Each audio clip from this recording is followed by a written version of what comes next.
जब हमने बनी इसराइल से अहद लिया कि अल्लाह के सिवा किसी की इबादत न करना और माँ बाप और रिश्तेदारों और यतीमों और मोहताजों के साथ भलाई करते रहना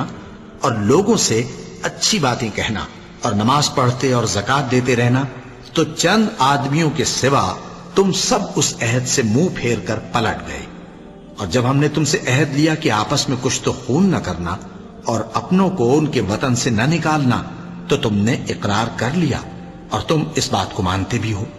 फिर तुम वही हो कि अपनों को कत्ल भी कर देते हो और अपने में से बाज लोगों पर गुनाह और जुल्म से चढ़ाई करके उन्हें वतन से निकाल भी देते हो।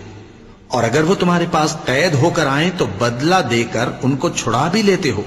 हालांकि उनका निकाल देना ही तुम पर हराम था। ये क्या बात है कि तुम किताबुल्लाह के बाज अहकाम को तो मानते हो